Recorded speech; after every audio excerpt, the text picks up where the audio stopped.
Sa Zamboanga City, malayo man sa bagyong si Uwan, ang pag-ulan na dala nito ay nagdulot din ng pagbaha sa isang barangay sa lugar kung saan apektado ang 2,000 mga pamilya.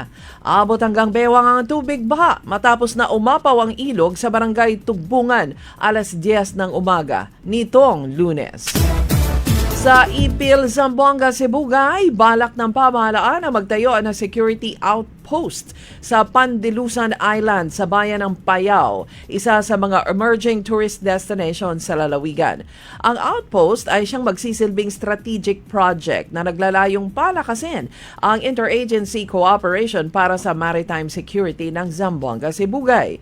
Mga tauhan ng PNP, military at Coast Guard ang siyang magsisilbing tagabantay sa tourism destination.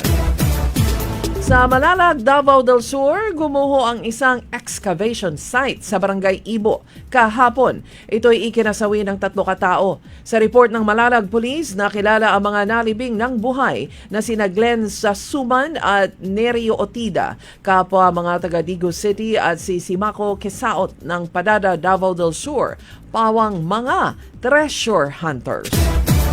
Sa Digo City, inilatag ng city government ang Comprehensive Security Action Plan upang pigilan ang tumataas na kaso ng nakawan at snatching sa lungsod. Sinabi ni Mayor Joseph Cagas na ito'y bahagi ng konkretong aksyon laban sa mga nagsasamantala at upang matiyak naman ang kaligtasan ng bawat mamamayan ng lungsod.